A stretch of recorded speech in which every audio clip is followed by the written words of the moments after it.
Hello students, कैसे हैं आप लोग।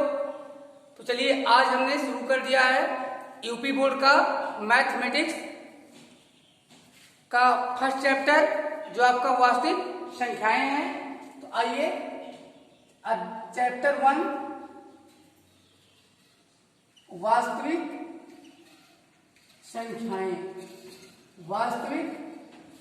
संख्याएं पढ़ते हैं हम लोग। स्टूडेंट्स, वास्तविक संख्याएं सबसे पहले हम डिफिनेशन देते हैं, परिभाषा देते हैं। वास्तविक संख्याएं क्या होती हैं? तो वे सभी संख्याएं जिन्हें संख्या रेखा पर निरूपित किया जा सके, वे सभी संख्याएं जिन्हें संख्या रेखा पर निरूपित किया जाए, वे सभी संख्याएं हमारी वास्तविक संख्याएं कहलाएंगी। तो आइए एक बार लिखते हैं परिभाषा। जबकि किसी एग्जाम में परिभाषा लिखने के लिए नहीं आता, वे सभी संख्याएं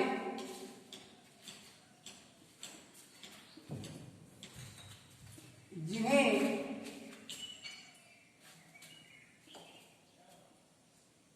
संख्या रेखा पर निरूपित किया जा सके, संख्या रेखा पर निरूपित किया जा सके,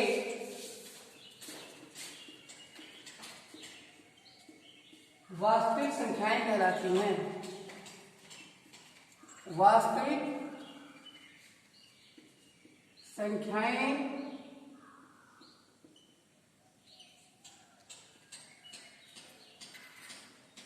कहते हैं।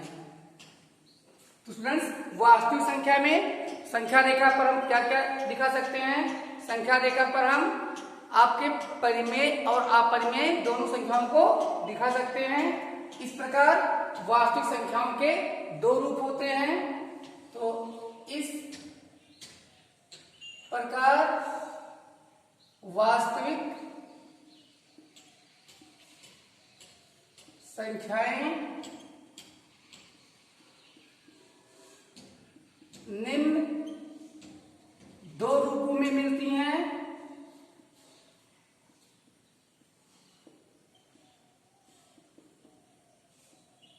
निम्न दो रूपों में मिलती हैं। नंबर 1, परिमेय संख्याएं। परिमेय संख्याएं, अब मुझे लगता है परिमेय संख्याएं की परिभाषा लिखने की कोई जरूरत नहीं है, आप जानते भी हो, लेकिन फिलहाल लिख लेते हैं। वे सभी संख्याएं जिन्हें दो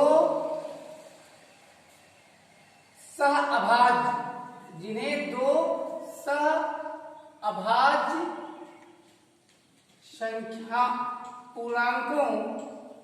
सभाज्य पूर्णांकों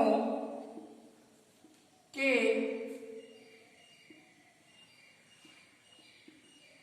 अनुपात में व्यक्त किया जा सके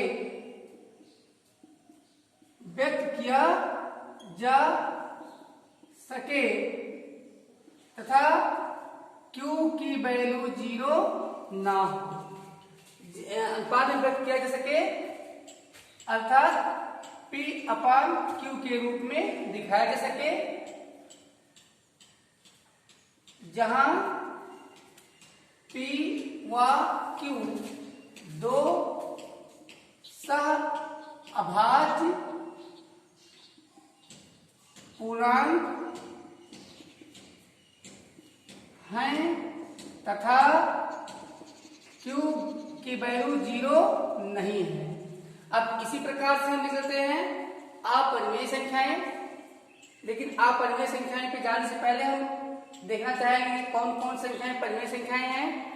तो सभी पूर्णांक, उदाहरण के लिए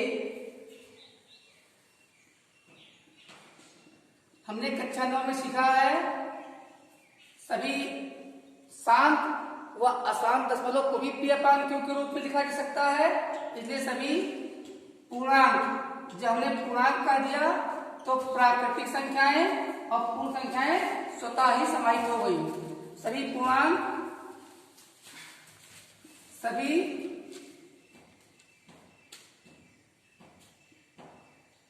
भिन्न, आप जानते हैं भिन्न तो पहले से ही p अपान q के रूप में लिखी होती है, और जब पूर्णांक होते हैं तो एक सबका हर छिपा होता है। तो p अपान q के रूप में इनको लिख सकते हैं, वह समस्त शांत व अशांत दशमलव संख्याएं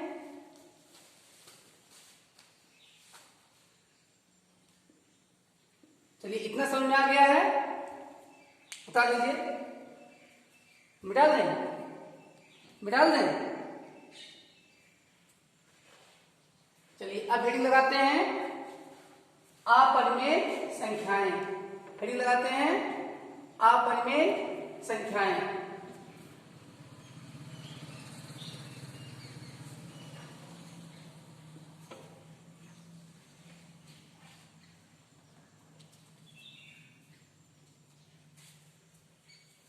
अपरिमेय संख्याएं।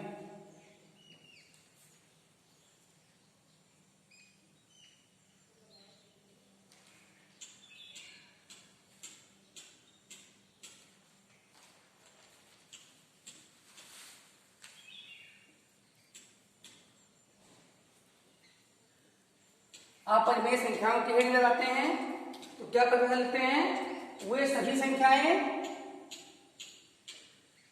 वे सभी संख्याएं जिन्हें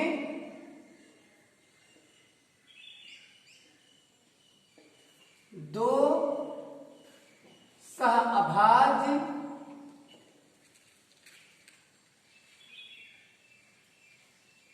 पूर्णांकों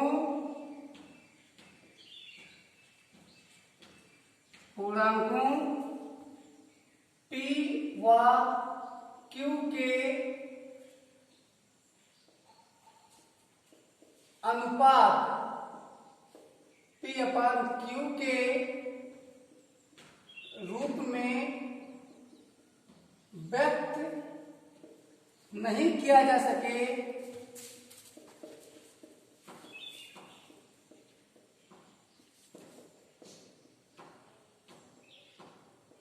अपरिमेय संख्याएं कहलाती हैं। कौन संख्या कहलाती हैं? अपरिमेय संख्याएं कहलाती हैं। अपरिमेय संख्याएं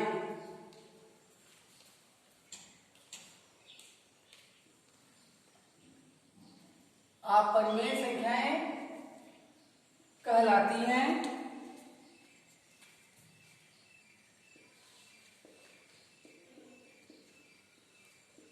परिमेय अपरिमेय, परिमेय अपरिमेय, हम लोग यही 9th में भी पढ़ते रहे, अब 10th में भी पढ़ते हैं, तो कुछ थोड़ा सा विस्तार भी पढ़ लेते हैं।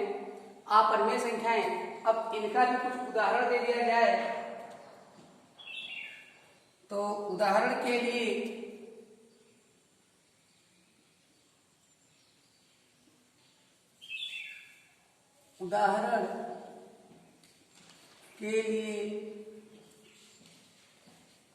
सोच रहे होंगे उदाहरण के लिए किसका उदाहरण दे दूं, उदाहरण तो आता ही नहीं, आने के बावजूद भी नहीं बोलते हुए ही दिक्कत रहती है। उदाहरण के लिए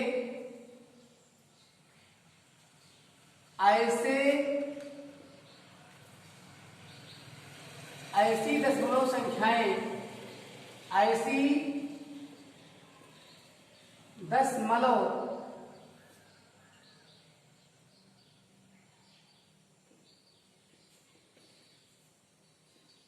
संख्याएं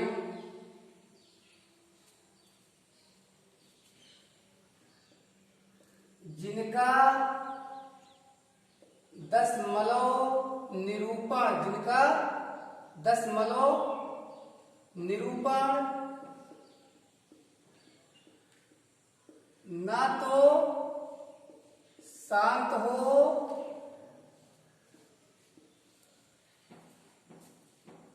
और ना अशांत को P अपान Q के रूप में व्यक्त नहीं किया जा सकता, व्यक्त नहीं किया जा सकता।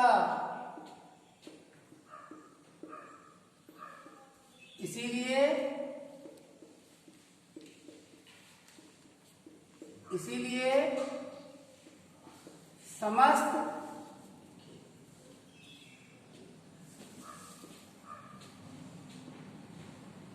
संख्याओं जो पूर्ण वर्ग ना हो, जो पूर्ण वर्ग ना हो,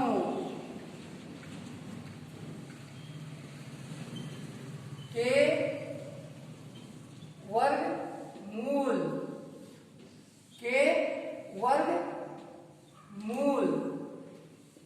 ना तो शांत दशमलव देते हैं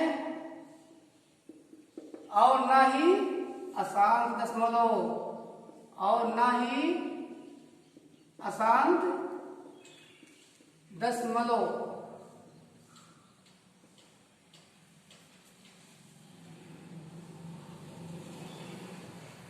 इसीलिए इन्हें अपरिमेय संख्याएं कहते हैं। इसीलिए इन्हें अपरिमेय संख्याएं कहते हैं। √2, √3 बोल दो, √4 भी, √4 नहीं, क्योंकि 4 पूर्ववर्ग संख्या है तो 4 कैसे हो जाएगा। फिर √5, √6, √7, √8, √9, √9 नहीं, √10, क्योंकि √9 पर एक पूर्ववर्ग संख्या हो जाएगी। √11, √12, √13 डैश डैश डैश आदि। तो स्टूडेंट्स, क्लास 9th में हमने इनका संख्या रेखा पर निरूपण भी सीखा है और अपरिमेय संख्याएं किस प्रकार का दशमलव निरूपण देंगी वो भी आप जानते हो, जो ना तो शांत हो ना अशांत हो। उदाहरण के लिए 0.20, 200, 200, 2 4 time 0, 2 dash dash dash, 0 1 2 0 1 2 00, 1 2 000, 1 2 4 time 0, 1 2 dash dash dash. ये सभी दशमलव निरूपण ऐसे हैं जो ना शांत है ना अशांत। इन्हें अशांत अनावर्ती दशमलव कहा जाता है कि ये अशांत हैं और अनावर्ती कोई भी पैटर्न, कोई पद्धति नहीं बनाते। इसलिए हम ऐसे दशमलव निरूपण वाले संख्याओं को P अपान Q के रूप में नहीं व्यक्त कर सकते और यही हमारी अपरिमेय संख्याएं हैं। तो हम कक्षा 10 में सीखने वाले हैं, क्या क्या सीखने वाले हैं। अपरिमेय संख्याओं को अपरिमेय सिद्ध करना और यूक्लिड्स विभाजन परिमेयिका के प्रयोग से दी हुई संख्याओं का महत्तम समापवर्तक ज्ञात करना। ठीक है, तो आइए लिख लिया आप लोग, मिटा लें, ये मिटा दिए। अब पढ़ते रहिएगा। कोरोना से कोई टेंशन नहीं है। ऐसे ही बच्चों को मैंने देखा है कि पूरा साल किताब नहीं छुए, कि पूरा साल किताब नहीं छुआ और परीक्षा के पहले 7 दिन पहले पढ़ना शुरू किया, आया 95%। तो अगर परीक्षा के एक सप्ताह पहले पढ़कर 95% आ सकता है, तो इतने दिनों से पहले पढ़कर 100% क्यों नहीं आ सकता? तो हम एम करेंगे 100% का, लेकिन उसके पहले हम हेडिंग लगाएंगे यूक्लिड विभाजन प्रमेय का। तो बच्चों, यूक्लिड विभाजन प्रमेय का भाग, भागफल, भाज्य और शेषफल को सत्यापित करने का एक सर्वसंख्या से ज्यादा कुछ भी नहीं है। आप लोग जो लिखा करते थे बचपन में, भाज्य बराबर भाजक गुणे गुणन, भाजक गुणे भागफल, भाजक गुणे भागफल प्लस शेष फल। इस सर्वसंख्या से तो आप अच्छी तरह से वाकिफ हैं। जब प्राइमरी की कक्षाओं में आपको कोई सवाल भाग पे दिया जाता था कि निम्नलिखित भाग कीजिए और अपने उत्तर की जांच कीजिए, तो उत्तर की जांच करने के लिए आप लोग यही सर्वसंख्या प्रयोग करते थे। इस सर्वसंख्या को यूक्लिड ने पहली बार प्रमेय और कथन की सत्यता के लिए एक प्रमेयिका के रूप में प्रयोग किया, और इसीलिए इस संबंध को यूक्लिड्स विभाजन प्रमेयिका कहा जाता है। यूक्लिड्स विभाजन प्रमेयिका कहा जाता है। और अगर यहाँ पे भाज्य कोई संख्या ये हो और भाजक कोई संख्या बी हो, तो बच्चों जहां ये इज ग्रेटर देन बी हो, जहां ये बी से बड़ी हो, तो आपको दो संख्याएं भागफल Q, दो पूर्णांक भागफल Q और शेषफल R ऐसे मिलेंगे कि उनमें ये रिश्ता होगा। तो इस रिश्ते को हम जानेंगे यूक्लिड्स डिवीजन लेम्मा या यूक्लिड्स विभाजन प्रमेयिका के नाम से। यूक्लिड्स विभाजन प्रमेयिका के नाम जानेंगे यूक्लिड विभाजन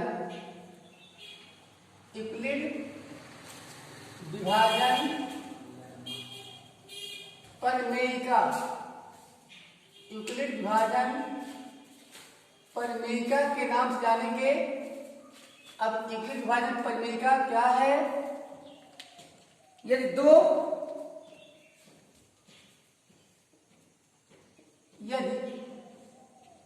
दो पूर्णांक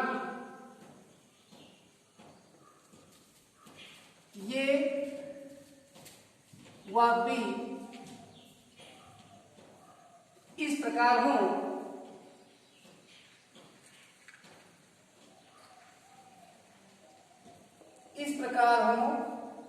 कि ये बड़ा हो बी से, तो दो पूर्णांक, तो दो अन्य पूर्णांक Q तथा R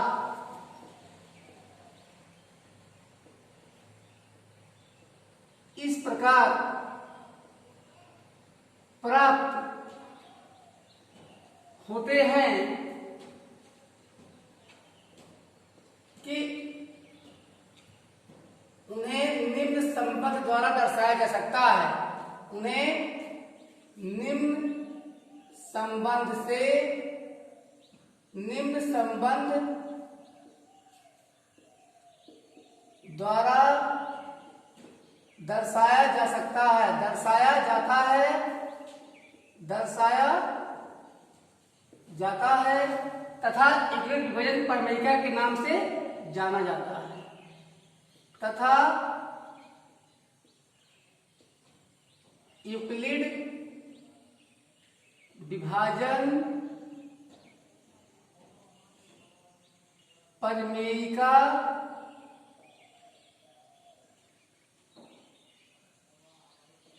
के नाम से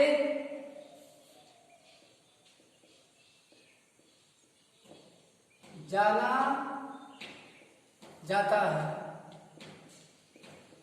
जाना जाता है।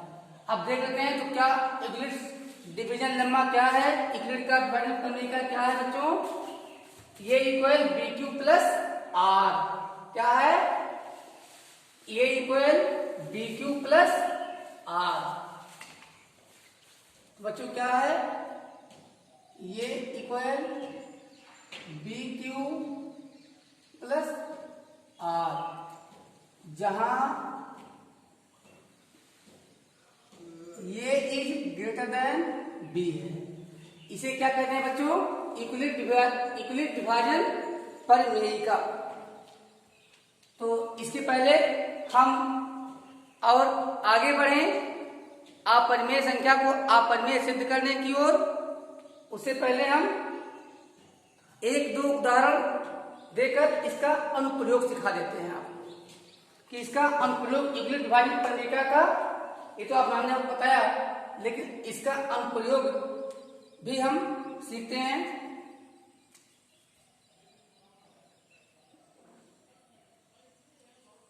अनुप्रयोग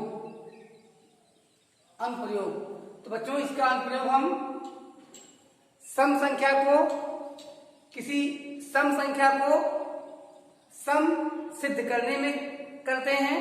उदाहरण के लिए हमसे कहा जाता है सिद्ध कीजिए कोई धन सम संख्या। उदाहरण ले लेते हैं, सिद्ध कीजिए कि कोई धन सम पूर्णांक ये मान लेते हैं, ये को 6q प्लस 2 या 6q प्लस 4 के रूप में दर्शाया जा सकता है, अथवा अगर हम यहां से सम, कोई जरूरी नहीं है कि बार बार सम ही पूछे, विषम दे सकता है, तब आएगा सिद्ध कीजिए कि कोई भी धन, अब यहां पे क्या आएगा बच्चों, विषम आएगा, धन विषम, यहां सम के लिए यहां विषम पूर्णांक से उसे ये मान लेंगे को 6q प्लस 1 6q प्लस 3 अथवा 6q प्लस 5 के रूप में लिखा जा सकता है। मतलब व्यक्त किया जा सकता है।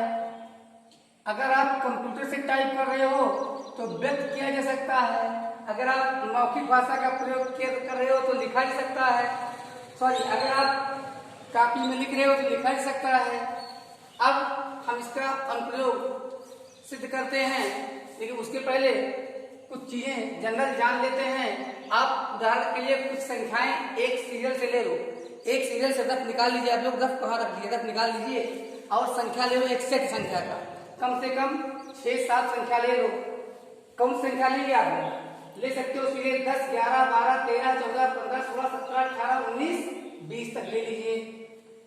तब हमको बताइए कि उन सभी संख्याओं में जरा 6 से भाग दीजिए और प्रत्येक दशा में कितना शेषफल बच रहा है वो हमें सूचना दीजिए।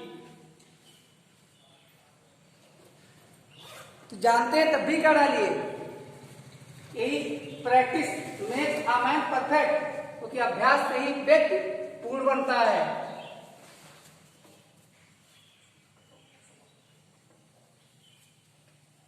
मेहनत करना पड़ता है। अगर आप सूरज की तरह चमकना चाहते हो तो पहले सूरज की तरह तपना सीखो। चलिए अब हम लोग लेते हैं पहले सम संख्या सिद्ध करना, उसे पार्ट 1 मान लेते हैं। ठीक, तो हम लिखते हैं माना इस्माल ये कोई सम धन पूर्णांक है, कोई सम धन पूर्णांक है। अब इसे किस रूप में दिखाना है, 6q। तो जरा तुलना कर लीजिए, ये की तुलना ये ही है, कोई ये क्या है यहाँ पे, कोई समधन पूर्णांक है। और जो आप किसी समधन पूर्णांक को b से डिवाइड करते तो क्या लिखते, ये इक्वल BQ प्लस R। तो यहाँ पे b क्या होता, b आपका भाजक होता। लेकिन अब आपको लाना है ये इक्वल 6q के भाग में, तो किससे भाग देंगे, 6 से। तो माना इस्माल ये कोई समधन पूर्णांक है तथा इसे 6 से विभाजित किया जाता है, इसे 6 से विभाजित किया जाता है, 6 से विभाजित किया जाता है।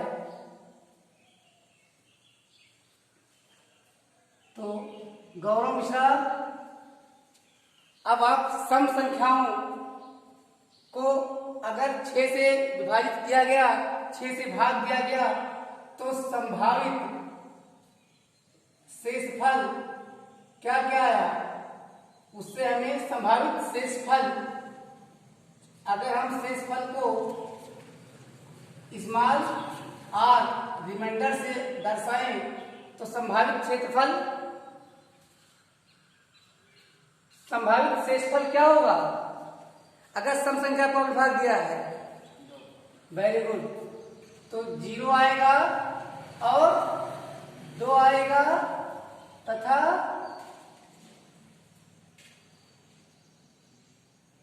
हाँ कौन सा लिया था आपने, 22। तो जब 22 लोगे तो 6 3 18, 4 बचा, सही जवाब है, सही जवाब है। और अगर विषम को दोगे तो क्या क्या बच रहा है, 1 सही है, हाँ 5 भी सही है और 3 सही है, सही जवाब है। अगर आप विषम को दोगे तो क्या बचेगा, 1 बचेगा, 3 बचेगा और 5 बचेगा। तो बच्चों देख लेते हैं। अब केस 1, भाई यहाँ पे 3 शेषफल है तो 3 स्थितियां होने वाली हैं। अब इसे केस 1 कहें या स्थिति 1 कहें। जब शेषफल r का मान 0 है। अब हम क्या लिखेंगे, यूक्लिड विभाजन प्रमेयिका, यूक्लिड विभाजन प्रमेयिका के प्रयोग से, यूक्लिड विभाजन, अब प्रमेयिका है क्या, प्रमेयिका लिख लेते हैं, ये इक्वल BQ प्लस R के प्रयोग से। बच्चों यूक्लिड विभाजन प्रमेयिका का प्रयोग करते हैं और A के लिए हमारे पास ये है और B के लिए बच्चों क्या है, B के लिए 6 है तो 6 लिखते हैं, लेकिन क्यू नहीं पता है, क्योंकि क्यू तो तभी पता होता जब ये पता होता। अब जब ये नहीं पता है तो क्यू भी पता नहीं होगा। तो 6 क्यू को क्यू ही लिख देते हैं, और आर तो पता है, शेषफल कितना है 0। अब आप जानते हो x प्लस 0 बराबर x होता है, तो 6q प्लस 0 बराबर क्या होगा? राज पांडे लगा सो गए हो क्या?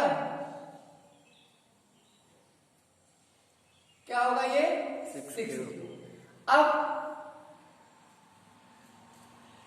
यहां 6q स्पष्टतया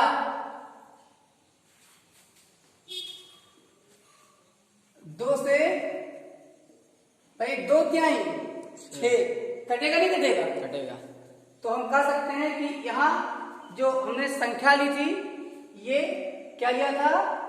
सम धन पूर्णांक है, और ये इसको हमने किस रूप में व्यक्त किया? 6q के रूप में, जो कि 2 से विभाज्य है। तो यहाँ 6q 2 स्पष्टतया 2 से विभाज्य है, अतः 6q कोई धन क्या है? विषम संख्या है? क्या है? सम संख्या। क्या है? सम संख्या। क्या है? सम संख्या। धन सम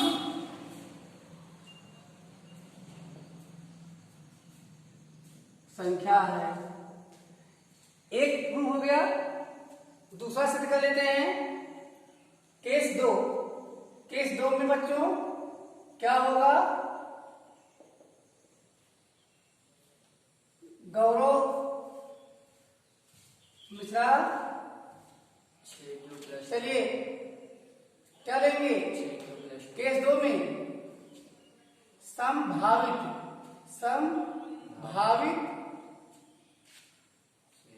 शेष फल। तो संभावित शेष फल को हम अगर r से दर्शाएंगे, सॉरी यहाँ संभावना नहीं है, यहाँ जब शेषफल कितना आएगा हमने 0 चेक कर लिया, 2 पे चेक करने जा रहे हैं केस 2 में, और 4 पे चेक करेंगे केस 3 में। जब शेष फल r बराबर 2। अब यहां पे लिखेंगे वही राज पांडे, यूक्लिड विभाजन प्रमेय का क्या है? यस, यूक्लिड विभाजन प्रमेय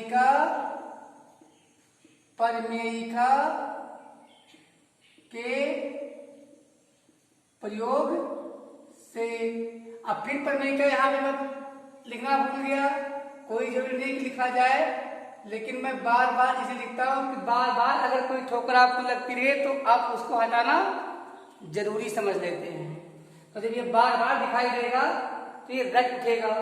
a बराबर bq प्लस r के प्रयोग से। तो बच्चों क्या आ जाएगा यहां पर? ये इक्वल 6q प्लस r की वैल्यू क्या रखेंगे? हम 2 रखेंगे। तो बच्चों ये आ गया, या ये बराबर 6q प्लस 2। देखिए बच्चों इसे हम लिख सकते हैं 6q प्लस 2 में हम कॉमन ले सकते हैं 2, तो 2 इंटू 3q प्लस 1। यहाँ पे अगर हम 2 से भाग दें तो 2 कट जाएगा, यानी पूरी तरह से 2 से विभाजित है। इस प्रकार हमारा 6q प्लस 2 क्या है? 2 से विभाज्य है। तो हम लिख सकते हैं यहाँ 6q प्लस 2 6q प्लस 2 स्पष्ट रूप से या अस्पष्टतया, अस्पष्टतया मीन्स स्पष्ट रूप से, साफ साफ कहते हैं ना कि साफ साफ देख रहे हो, किसी को पूछ रहे हो, तो साफ साफ देख रहे हो कि 6q + 2 2 से विभाज्य है, इसलिए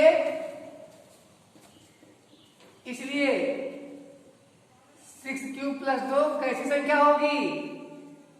विषम, किसम। तो बोला कीजिए, तो मैं गलत लिखूंगा। एक सम पूर्णांक है। कैसा पूर्णांक है? सम पूर्णांक है। ये भी समझ में आ गया। अब केस 3 ले लेते हैं बच्चों। केस 3 आप जो भी कह रहे हैं सर हम लोग पढ़ने आते हैं, आप हमको केस उसके चक्कर में ला देंगे क्या? ये केस नहीं, ये स्थिति वाला केस है कि पहले केस में क्या हुआ और दूसरे केस में क्या हुआ, तीसरे केस में क्या हुआ। तो केस 1 जब हमने शेषफल 0 लिया, केस 2 जब शेषफल 2 लिया, और केस 3 जब हम शेषफल कितना लेने वाले हैं? 4 लेने वाले हैं। बहुत सही। जब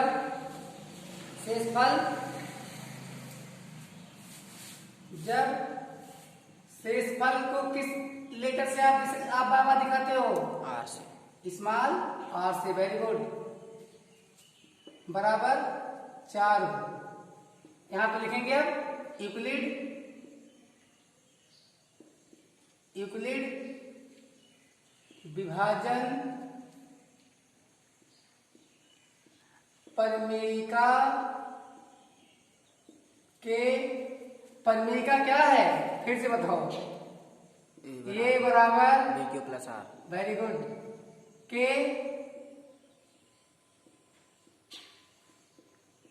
प्रयोग से क्या होगा बच्चों? हमारी जो एज्यूम की गई थी, जो मानी गई थी कि वह धन समपूर्णांक है, वो तो ये ही है। अभी भी हम विभाजित कर रहे हैं 6 से ही, तो b की वैल्यू 6 हो गई। और भागफल क्या आएगा पता नहीं, क्यों मान लेते हैं, लेकिन शेषफल का पता है। कितना है? 4। तो या आ गया बच्चों a बराबर 6q + 4। लेकिन यहां पर देखो 6q + 4 और 6 का कॉमन फैक्टर क्या है? 2 है।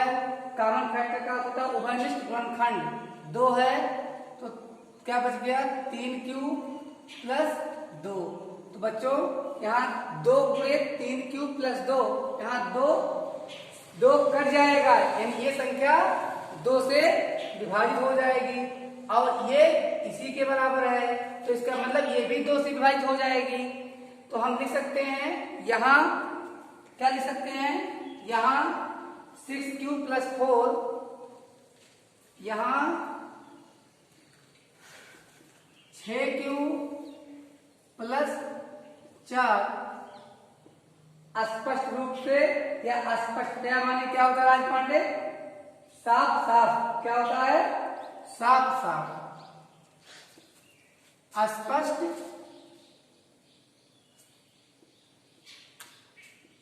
तया। भाई तुम लोग चिढ़ाते हो मुझे, हिंदी भूल जाता हूं, चिढ़ाने लगते हो। थोड़ा कमजोर है, हर विषय कमजोर होता है आदमी का। पहले अस्पष्टतया 2 से विभाज्य है। अब अगर 2 से विभाज्य है तो आगे का जानते ही हो, जो संख्याएं 2 से विभाजित होती हैं सम संख्याएं कहलाती हैं। इसलिए आप किसको टेस्ट किए हो? 6q + 4 को टेस्ट किए हो। ये 2 से विभाजित, तो 6q + 4 क्या होगी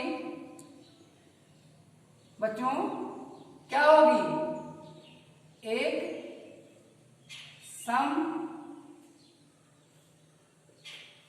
पूर्णांक है। अब बच्चों क्या लिखेंगे? प्रूव्ड, सिद्ध हो गया। ठोको ताली, ताली ना ठोको, नोट करो जिससे हम निकाल दें। प्रूव्ड। तो बच्चों अब हम आते हैं केस 2 पे, स्थिति 2 पे कि जब ये कोई विषम धन पूर्णांक हो तो भाग देने पर क्या क्या शेष बच सकता है। अगर 6 से विभाजित किया जाए तो 1, 3 या 5 शेष बचते हैं। और केस 1 में दे देते हैं जब शेषफल 1 हो तो यहाँ पे हम a की वैल्यू अननोन है और कोई विषम धन पूर्णांक है, 6 से किए डिवाइड तो b को रिप्लेस कर दिया 6 ने और b क्यूब 6 क्यूब प्लस 1 के रूप में आ गया है। यहाँ हम देखते हैं कि 6 क्यूब प्लस 1 7 2 से कट रहा है, 2 से विभाजित है, अतः 6 क्यूब प्लस 1 धन विषम संख्या है। बच्चों इसी प्रकार से केस सेकंड में जब शेषफल r की वैल्यू 3 हो तो सिग्नल विभाजित पर b का क्या होता है, ये बराबर b क्यूब प्लस r के प्रयोग से a बराबर 6 क्यूब प्लस 3 या a बराबर 6 क्यूब प्लस 3। यहाँ 6 क्यूब प्लस 3 स्पष्ट रूप से 2 से विभाज्य नहीं है, इसलिए 6 क्यूब प्लस 3 एक विषम पूर्णांक है, एक विषम पूर्णांक है। केस 3 में आ जाते हैं जब शेषफल हम 5 लेते हैं तो यहाँ पे आ जाएगा a बराबर 6 क्यूब प्लस 5 या a बराबर 6 क्यूब प्लस 5 जो आया ये a की वैल्यू है। हम देख रहे हैं कि 6 क्यूब प्लस 5 किसी भी प्रकार से 2 से विभाजित नहीं है। 6 क्यूब प्लस 5 क्या होगा, एक विषम धन पूर्णांक होगा। और इस प्रकार से हमें जब विषम आएगा तो आपको दिया जाएगा यूपी बोर्ड में, लेकिन इस साल बच्चों ये कर चुका है, यूक्लिड डिवीजन लेम्मा आपका कर चुका है, ये बोर्ड में नहीं आएगा। जो 30% ड्यू टू कोरोना महामारी के अंतर्गत जो सिलेबस काटा गया पाठ्यक्रम उसमें ये नहीं आएगा, तो इसके लिए बहुत ज्यादा परेशान होने की जरूरत नहीं है। ये माध्यमिक शिक्षा परिषद बोर्ड ने